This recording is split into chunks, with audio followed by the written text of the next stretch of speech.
know. You know what my mom told me about exes? Excuse me. What? It's like shitting and trying to stuff the shit back into your ass. That just sounds nasty. That's what she taught me. Dang, Mama Irma. They say you cannot. She was like, why are you trying to stuff your shit back in your ass? Ew. When you're dating an ex, she said you already, it's waste. Okay.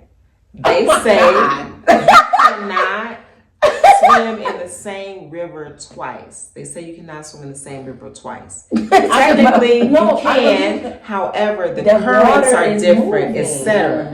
However, what if you've grown and he's grown? You know what I'm saying? I feel, you know, Just I keep living. I feel that. Just keep living. My thing is, my thing is, you know, me with people that I parted ways from, we're good. I don't have the, you know, I know we've had this conversation before about like Bad ex breakup story. That's who, but I meant even just like the whole on social media, like, why are those photos still up? I'm like, that's because that was at that Let time. me ask you a question. The best thing that ever happened to me was getting fired. Yeah. Come on now. I was actually telling my mama that. Tell her what? That I got But fired? I don't think that you would be able to reach where you need to go to reach this level where you are now if you weren't wrongfully terminated. Yeah, it was the best thing that happened to me. And I was thinking about that because I was just like, writing, like, what are you leaving with? Like, what have you gained? You came here to like save money and I came here to save money, try to become an assistant principal in the international school world. Wow. And like finish my house in Ghana because I was with Kobe at the time, you know? So then I'm like, I'm leaving with nothing that I came here for, but I feel so fulfilled regardless. The old folks say, just keep living. I'm just living. Just keep living. And I was just thinking too, because I'm like so fucking tired. I have been so tired. I had Brayson in college, finished college, worked 2 jobs, putting myself through my master's, and also working to take care of Brayson. Moved to Atlanta by myself, put pressure on myself to buy a house, got my specialist degree, working on my doctorate. I've always, even when I was financially good, I worked 2 jobs because I've just been like, in my mind, like, bitch, you got free time? Like, you ain't doing shit then. Like, you know what I'm saying? The way that my parents have raised me and the way that I put pressure on myself, I've always felt the need to, like, what is free time? And like, that's the way America has raised us, like, you know? that's the way hyper-capitalism. Yeah. Rest, bitch. Keep making money. Yeah, like, why are you resting when you could be making money? And this is the most I've rested. Because the other day I was like, yo, you really be, like, living, Brady. Like, you doing too much, girl. Like, you in these streets. You having too much fun. And then I was like, no, you deserve it. Because I have, like, literally worked my fucking ass off. I've done so much. And I just turned 30. So it's like, I've got to give myself grace. Because I was like, I'm going to do I don't want to say too much because I'm going to do a love letter to Kenya video before I leave. And I just like, was just like, yo, Kenya has given me the opportunity to just sit the fuck down. Oh, she's trying to get away from you. You feel like it's addictive, Simone? Yes. Okay, I'm done. She can't stop doing it. It's addictive. It's addictive. I've tried to quit. So one thing that I've noticed about both of you ladies since I've been here is that y'all both had not had a man. Not that you can't get a man.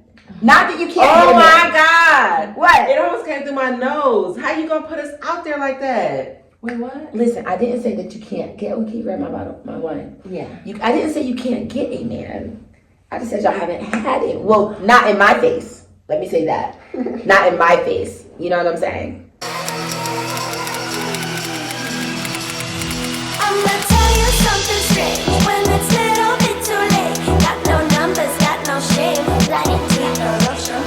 Got no time to be at home. When I do, I check my phone. Put my good boys in a row. Go like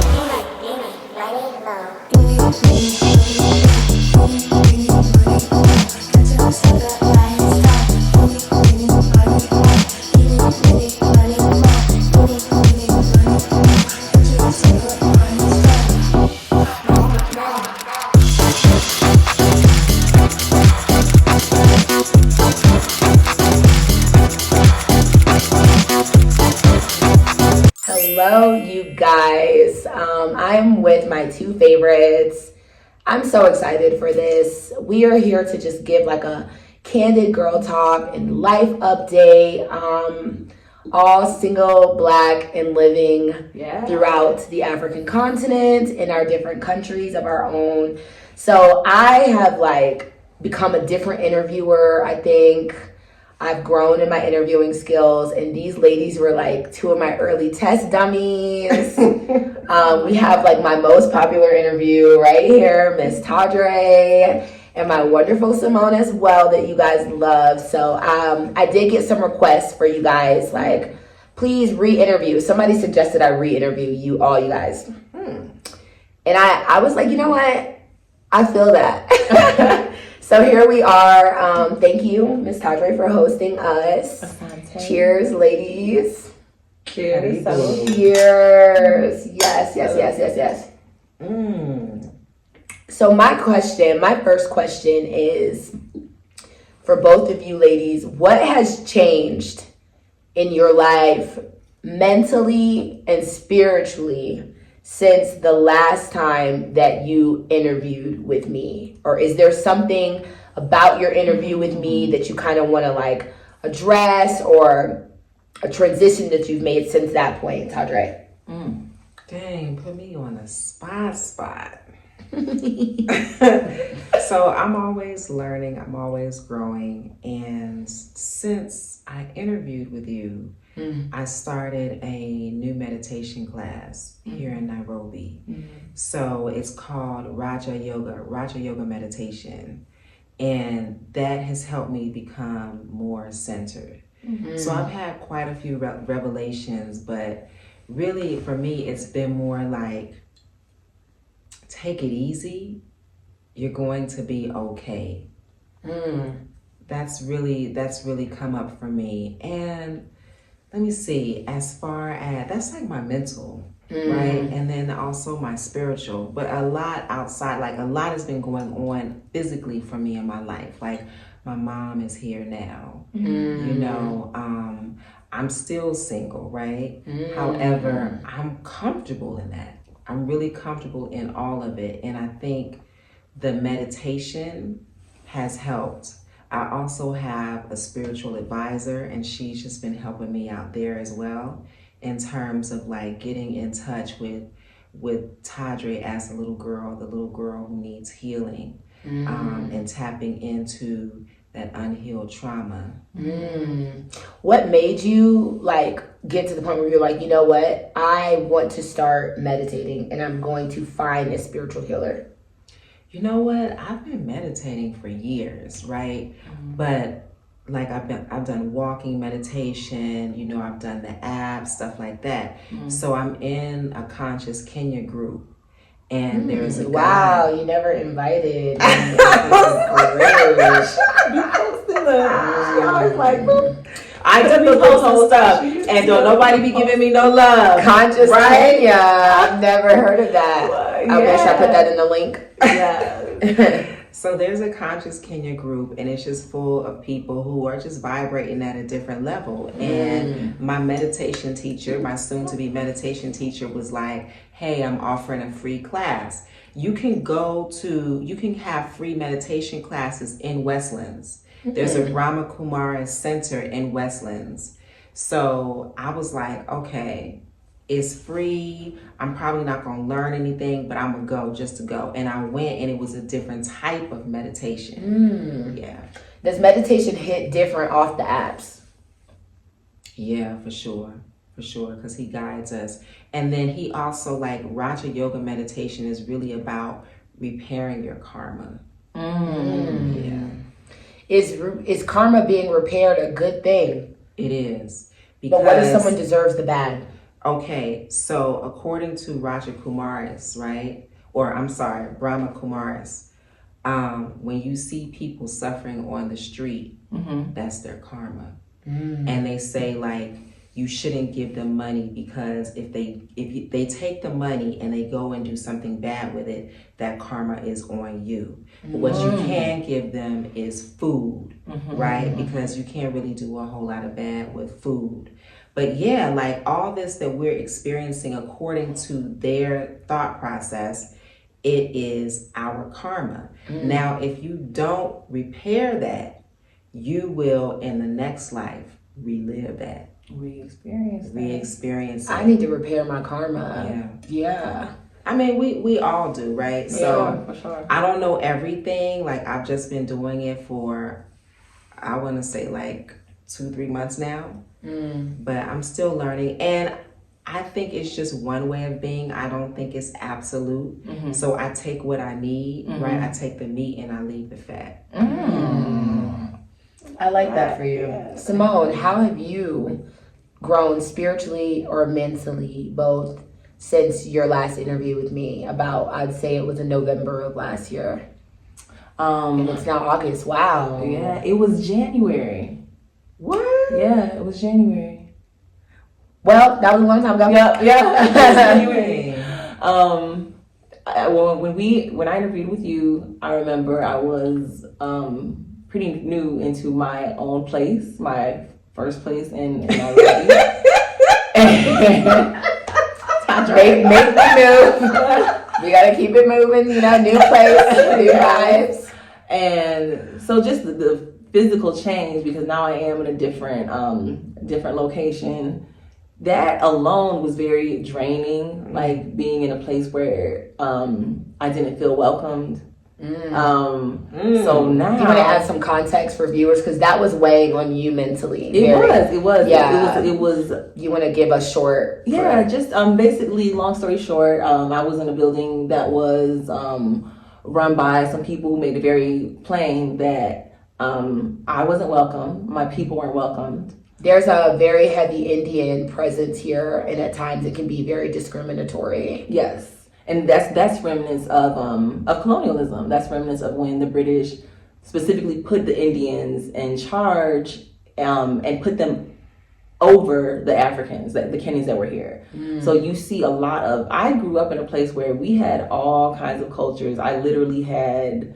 When I was a child, like single digits, preteens. I had friends who were from India. I had friends who were Sikhs. I had friends who were from Vietnam and Guatemala and Mexico, all over, right? So I grew up in a very multicultural place, and never until it was kind of, I was taken aback by the racism that I experienced from Indians here in Kenya. Me too. Because that's And not what I'm Uganda. used to. Yeah, I've never been to Uganda. But yeah, it was very like, okay, this is not my normal experience with brown folk, So it was definitely very in my face. It was palpable, the discrimination, the racism that I felt from the Indians that were here in Kenya. So that was, it was unsettling to me and hurtful.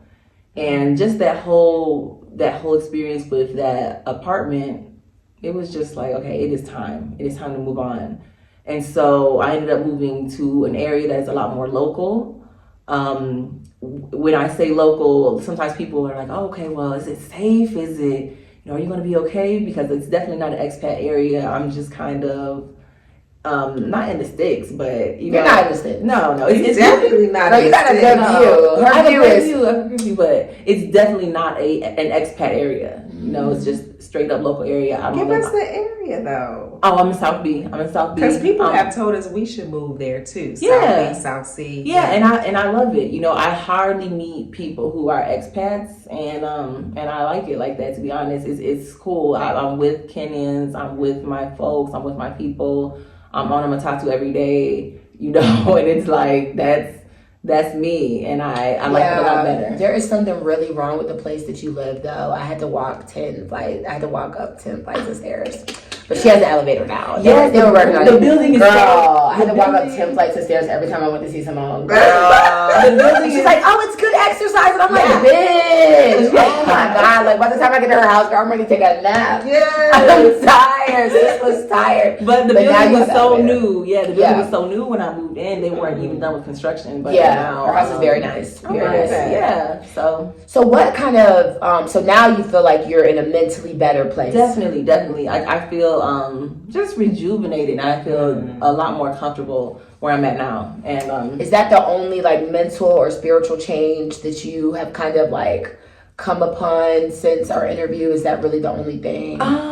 I would also say just my getting to know Kenya is giving me a lot of clarity. You know, I was kind of new to Nairobi when we first interviewed, and so just how long have you been here? I've been in Nairobi for 4 months at the time, 5 months at the time. But I was also in Airbnb, so I was hopping around all the time. So when we first interviewed, I was just getting into my own place, and so it was a different vibe, actually, kind of having an address and actually you feel more permanent, more immersed. Right. Yeah. So I definitely feel a lot more connected to what Kenya is and who Kenya is now that I've been here and kind of been able to sink my feet in and get settled. So I'm coming over for food and just to cook it. Yes. She will cook every time. Yeah. And you know the food is cheaper over there. So that's what she said. It is. So what made you move into the area that you live now? Would you consider Kilauea an expat area?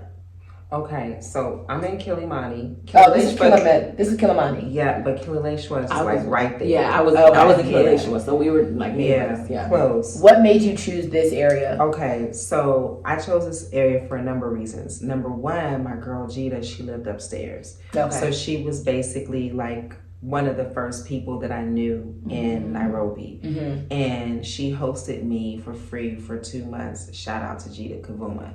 So like here, I was able to walk to the Arboretum, and the Karua Forest is like 10-15 minutes away. And in Kampala, I moved here from Kampala. So in Kampala, I was really missing urban green spaces. Me being a California girl, like I like being outdoors, etc. So I knew that no matter where I lived, I wanted to live walking distance from the Arboretum. So that was primarily it. I also love to skate. So I was like, I'm gonna get me some new skates, and I want to be able to skate in my neighborhood. I've been seeing you skating a lot online, girl. And the roads around here are smooth enough for me to skate, and they actually just paved over here. Okay. So that's the main reasons why I moved to this neighborhood. Would you move to a different neighborhood right now? I would if I could walk to an urban green space. Okay, as long as it's green. Yeah. So that's something really important to you. What made you move to Kilauea initially? Initially, I was checking out all of the expat areas because I checked out, Kilimani, Kilauea, Westlands, Parklands. It's what I knew from the expats, and we have this expat group, and it's kind of where everybody is. So it was kind of like, all right, well, I want to look in these areas. So it's really the areas that I searched in was kind of exclusive to where expats were. Okay. And I didn't know Nairobi enough to kind of venture outside of that. Someone told me that they had, my old place had a vacancy, and it's also right. She was on one side of the Arboretum, I was on the other. Yeah, so I would walk to the Arboretum, and I could look up and I could see her apartment. I could see the lights on. I would be like, I wanted Simone home. And then I would text her, girl, come, I'm at the Arboretum. Yeah, I was like that. Like on one side of my my apartment, I did not have any curtains on one side because I didn't need them because the only thing that was facing me was the Arboretum. Yeah. Simone's not gonna leave the lights on if she's not home. That's true. Right. Never. That's true. But I don't waste now. Simone is adventurous. Yeah. Because we was just downtown. We was in the CBD. Like, I don't know. She met me downtown for a hot minute, and I was like, "Well, do you want to get something to eat?" And she was like, yeah. So I was like, all right, let's go to, was it Cafe Java's? Let's go to CJ's. Let's go to CJ's. That's so boring. That's boring. But hold up, that's what I know. Yeah. And so we was trying to figure out where it was, GPS. And Simone got a little snippy with me, and she was like, I just want to go to one of these little places right here. And I was like, in my mind, I was like, oh, I don't know that place. That place. Oh no, it doesn't look right. That's not on the we map. went up in there, and it was lit, and it was cheap, and I was and those are the best places. I'm glad you convinced me. You made the suggestion. They have the best. They have the best. Would you do the same food for half the price? Yeah. Like less than half. Do you think that you would still be in Nairobi if it were not for the expat community that we have built within each other? Yeah. Yeah. I'm here for the urban green spaces. Like that's why I'm here. I'm here because I lived in Zanzibar before, then Kampala, now here. I'm also here because I'm 1 hour away from the ocean. You know what I'm saying? I'm here also because of the infrastructure. You know what I mean? Like if I was to be someplace for the people, I'd be in Kampala. Yeah. Wow. So what do they have that we don't? No, it's not y'all. Oh, it's not y'all. I'm kidding. It's not y'all because, we're transient. You know what I'm saying? Expats are transient. We're here for a variety of different reasons. When your contract is up, when your spouse moves, it's like people roll out. But Uganda is known as the friendliest country in the world. For a reason. And it's real. If I wanted to be out at somebody's house, wedding, whatever, every weekend, I could do that. Kenya is a different place. You know what I'm saying? Kenya feels very much, in terms of socially, it feels very much like the US in terms of I got my clique, I got my family, you're cool, bye, nice meeting you. Whereas Kampala is like you're sitting there, you're drinking, and people come up and talk to you, and then next thing you know, they calling you the next day talking about, you want to hang out? Yeah. See, I do notice that it's interesting because I do meet a lot. I mean, and I'm very social, and I don't mind saying like, oh, can we exchange numbers? But it's that after that first meeting where where you don't really get a lot of that, like, okay, follow up. And I'm very much like, okay, so how are you doing? When are you free? What about lunch? What are you doing this week? And that's the thing you don't get a lot of. The initial meeting and people loving your accent and wanting to meet you, the meeting is always easy, but the follow-up and the maintaining of friendships. See, and so the difference between me and Simone is I'm more of a social introvert, and Simone is very much an extrovert. And so, like I said, like I don't really need all that. I come out when I have the energy to come out, but then like, we can go out, like when we went to see Black Coffee, I was done. Like that, it was a religious experience for me, a spiritual experience, but then I was in a bed for the next 2 days. It was a lot. What did my birthday night do to you? Woo! What did my birthday night do to you, child? I was laid up in the bed for 2 days. After my birthday? Yes! Grandma. Now my birthday had me in a headlock for a while too. That was a night. That was a night. Are you happy? I am. What is driving your happiness right now?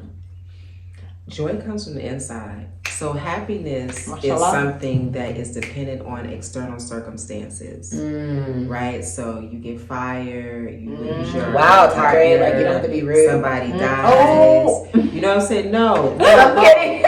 And that determines your happiness. Yeah. But joy is something that you just ride with. You just ride the wave. Like we're all humans. Like we're spiritual beings having human existence, right? So shit is gonna happen. But where you are spiritually, how, like they say, it's not what happens to you, but how you react. Yeah. I'm joyful. Are you happy in Kenya? I am. I also, to be fair, I feel like I would be happy anywhere because I'm definitely what makes me happy. With my first few days, I don't know, 2-3 days in Kenya, I only knew one family when I first came. They're the family of a friend of mine in LA.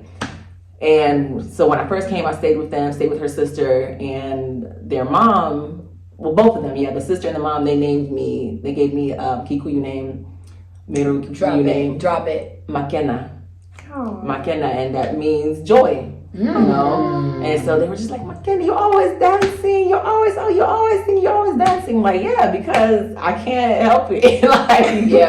that's what it is, and that's gonna go with me. You know, that I have too much to be happy about. I have too much to be thankful for and grateful for. You know, I'm like, I'm not gonna. If some of my ancestors could see the life that I'm living, I feel like, you know, it's almost kind of like a slap in the face to be moping around when they lived some of the lives that they lived. And that's deep. I don't feel like I have I'll be audacity. That's the word that's coming out of my mouth. Yes. Audacity To be miserable. Right? You know, I'm like, I can't. Dang, I gotta sit on that. I'm too grateful Yeah. that I'm standing on their shoulders. I'm too grateful that, you know, I'm here. I'm happy to be here. How do you feel like you have immersed yourself into the local community more since our last interaction? Oh my God, don't ask me that. What have I done to immerse myself in the local culture more? Shit. I'm gonna be real. I'm gonna just be real. I really haven't done a whole lot. I'm still working from home. You know, like I said, I'm an introvert, so I'm really that's circumstantial and being in the house.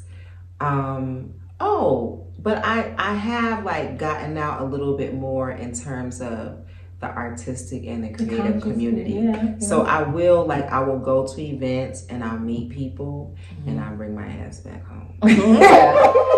Then you come home. But I can't really say like, I guess that is like Kenyan experiences, because we went to go see this show called Engage at the Kenyan National Theater, and I discovered, I sound like Columbus, but I found this new young Kenyan choral group, and they were off the chain. And then it's just like storytelling where, you know, Kenyans get up and they tell their stories and like really impactful stories. Like one guy was wrongfully sentenced to death.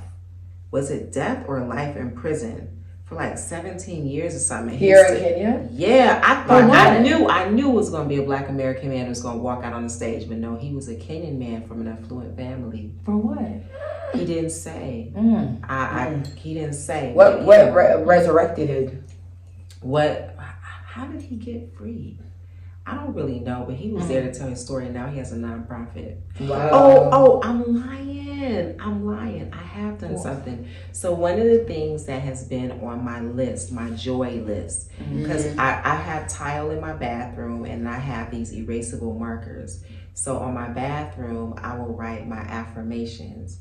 And then I just started writing like my joy. So like skating is a joy, dancing is a joy. So I started taking dance classes at Lavington.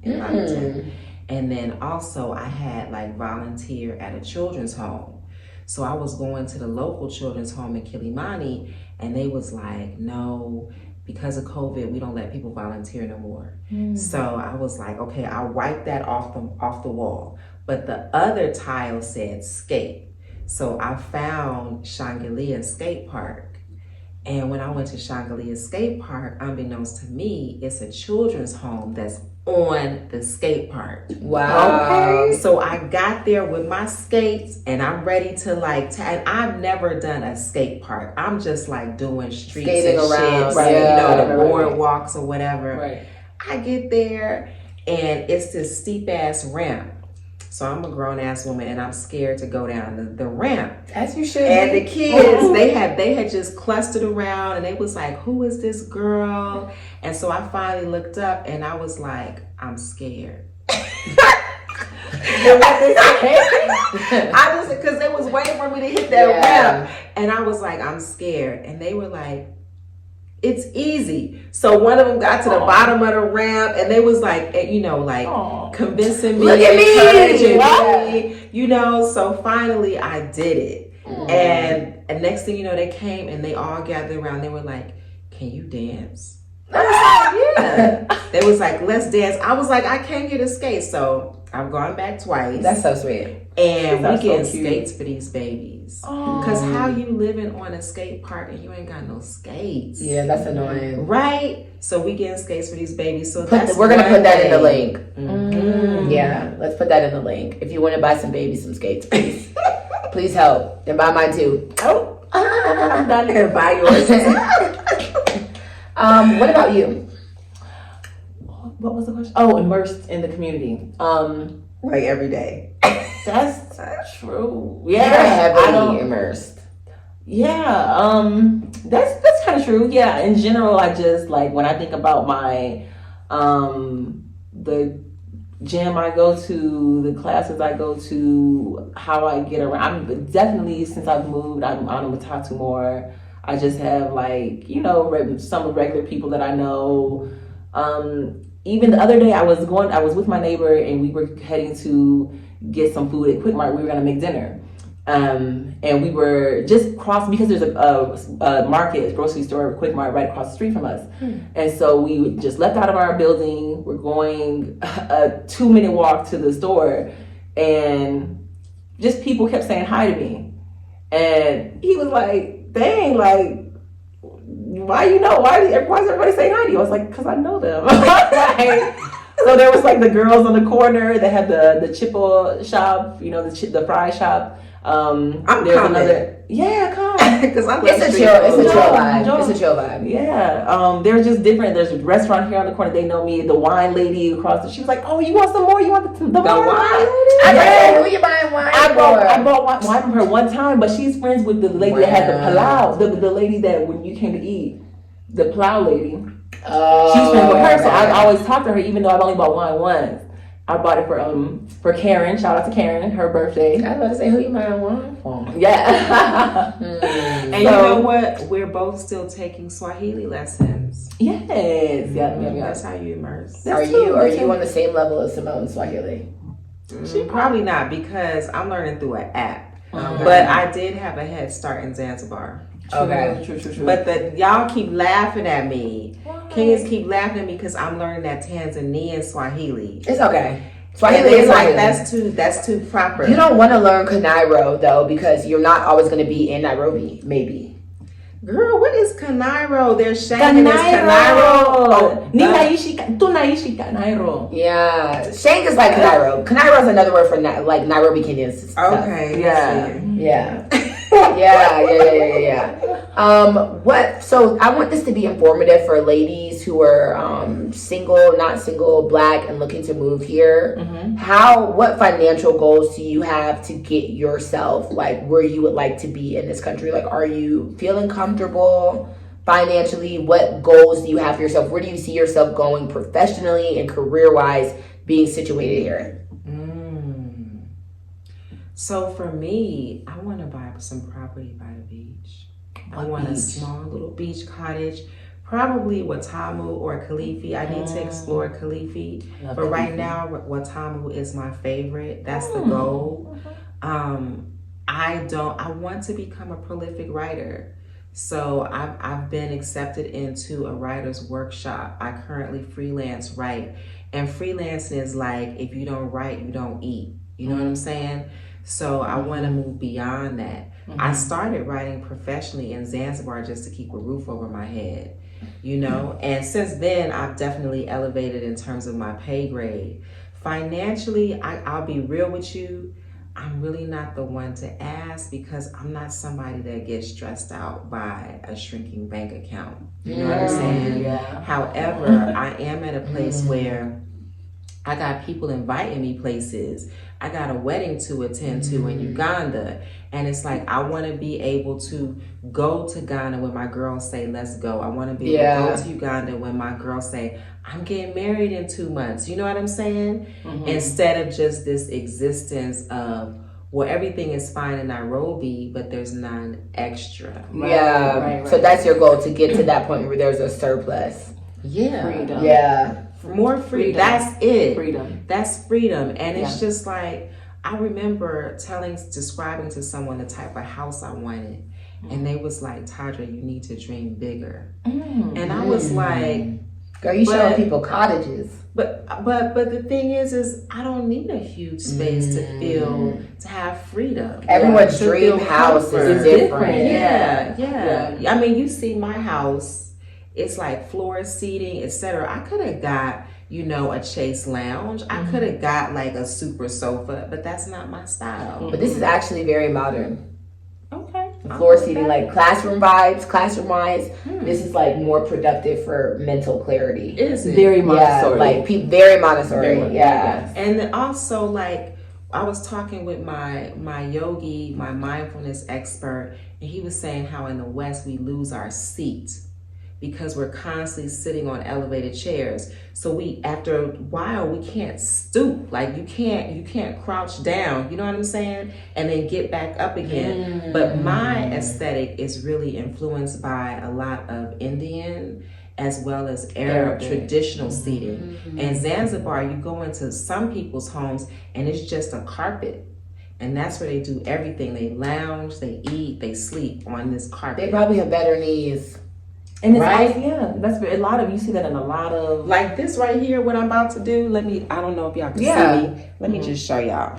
I've been drinking. This is what happens when you make me drink. But this like stooping. Did I have a hair cover? This stooping that we do, like most people my age can't do that shit. Let me give y'all an example and go get the rest of my wine. Yes. So this here. No, you're very right. A lot You of know what I'm saying? my aunties would be struggling. That's a yoga move. That's a yoga move, and some people struggle with that. What about you? Sorry. Hey. Sorry, you guys. No, I have another bottle in my backpack. Oh, good. Mashallah. Brittany came prepared. Brittany will never bring one for three. Where are you at? What are your financial goals? Are you comfortable financially? I feel like I'm getting comfortable because at first, so when I moved here unemployed, like, I didn't have any, I was just like, I have my savings. I'm generally very frugal. So I just don't spend a lot of money. I'm not really worried about money, because I've worked so long, and then when I came here, it was just like, okay, I have savings and I'm just gonna get it. I'll find work, I'll make it work. But when did COVID hit? That was 2.5 years ago now. Right? Yeah. It's crazy, right? 2020. Yeah. Yeah. So damn, it's been a long 2 years. yeah, that's when I stopped working. Damn. So recently, it's kind of just been like, okay, yeah, you might want to start working again. So that's what I've kind of been doing. And I also write. I do a lot of copywriting, writing copy for websites, also actual website design. And I've just kind of been getting more things online. That's kind of my focus, because I don't want, and I never will have a 9-to-5 like that. And I was just going to ask you, do you ever see yourself working a traditional job in Kenya? No, I don't see myself working a traditional job here. I mean, even when I was in the States, I haven't worked a traditional job since I was, it's been like, definitely over a decade. I was just out of school, just out of university. I've been self-employed for a long time. Okay. So That's not where we're headed. Yeah, globally. It's not, there's so many options now. It's just like, you don't need to if you don't want to. And for me, definitely it's not a desire. Yeah. So now I've started, I have my dance experience I'm doing where I take people. I'm doing tours, of course. So I'm taking people to different beautiful places in Kenya, Masai Mara, local tours around Nairobi, also coast. And my tours are more focused on trying to be I love conservation, so I really promote businesses that are eco-friendly, and also try to get that activity in there. Yeah. Try to Link in bio. Active tours, and now I do my local dance tour where I take people to more modern African dance and also show them. You need to be taking me there. Oh, okay. Yeah. You never took us on a fashion tour. Oh, yeah. Look, you know what? I put that shit in a group, and everybody was like, "Yay to you! Congratulations to you, girl! Y'all are muted. Kamiko, nobody else. Y'all are muted. Y'all talk too much. Girl, Y'all talk get too me much. started. Don't get me started. Yeah, the group chat. I can't do the group chats, y'all. People be just. They be on mute.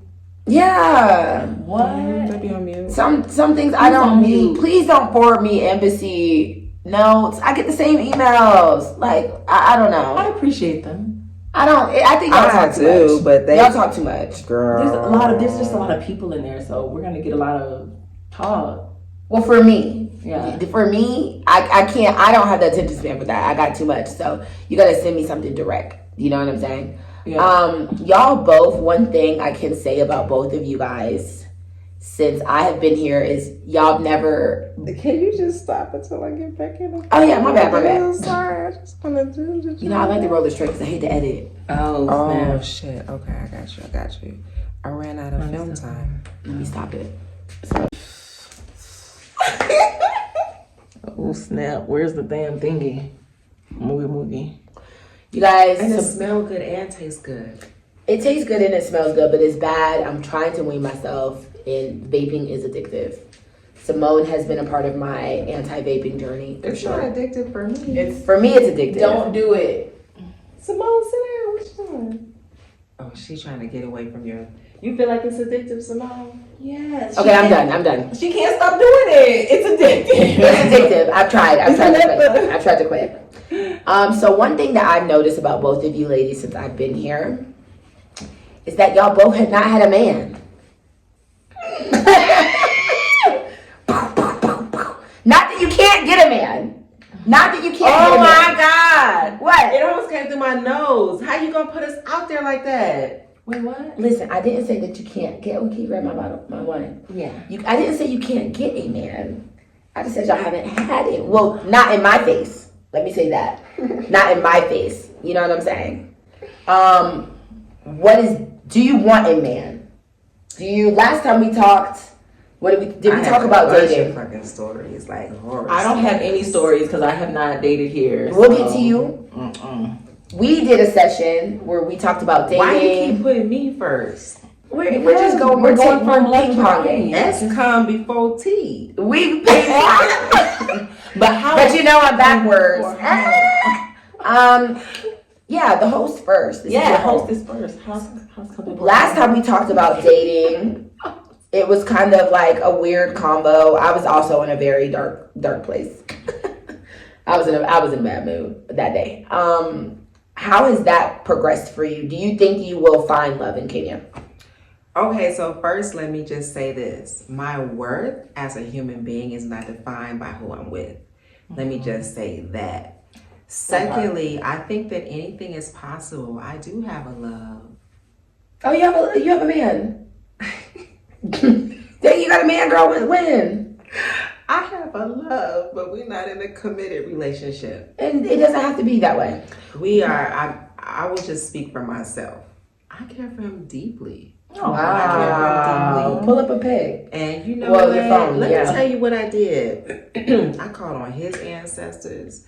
I called on my ancestors. Wait, because I've never called on my nigga's ancestors. Look. That's probably who you need to be talking to. It's his ancestors. Damn, that's deep. You got to see where he's coming from. Ooh, what if his That's ancestors were deep. like, run? I'm just kidding. Well, shit, run. I got on my knees. I prayed to the universe. Wow. And to have him deliver him back to me because he's nomadic. So he like That when people nomadic say- love is bad. When they say sometimes. like, "Oh, you gotta leave your house to fight," no, you don't. You ain't gotta leave your house. It's 2022. You know what I'm saying? Like that he will come to you, and I was just doing what I was doing, and then there he was, right there. What were you doing when you was doing it? I was just chilling with my people, and it was like, "Hey, you staying? Where? Staying for what? Where? Right down the street." Well, you left your house. I did leave my house, but I didn't go out to a club. Well, you don't I gotta didn't go go to to the club. a bar. I went to my homegirl's house. Why you But say it's that in a out. bad And way? He showed up. But that's out. Because they be trying to make it seem like you gotta circulate. You know what I mean? But no, but I feel like that is circulating. It's out. It's out. Okay. If you're not Amy, why? I left my house. Yeah. And he showed up. So I care for him deeply, but I'm really debating if that's what the universe wants for me. I feel like relationships are very temporary. People change. Change is the one thing that we can count on. And this notion that we have of monogamy and marriage. Ooh, because that was my next question I think for you. that's what, because we are raised on that, I think that's what we want. But I don't necessarily know if that's what is right for me. And sustainable. That was my next after question. a while, I'd be like, why are you still Would you here? be in a polygamist relationship? Not where it's one where I'm empowered. Disempowered. Wait. Okay. It's the okay. wine, y'all. I'm sorry. That's why I was like, I went too lightweight, so yeah. I'm gonna hold us down. No, yeah, please hold us down. Not where I'm disempowered, but. So you're saying you won't be the second wife, second to none? But I was just listening to this podcast and they were talking about traditional African communities, like continental. Women were not disempowered. Gender was not important. See, You understand? So, So, I'm just reshaping my mind around that. Also, like I like the idea of polyamory, but I don't like the idea of sharing my body with multiple people. So I don't really know where I'm at with that, but I'll just put it out there. Like, I am very much interested in a healthy, whole partnership.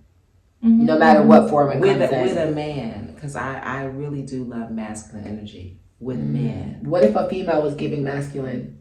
I don't like that. That's not for me.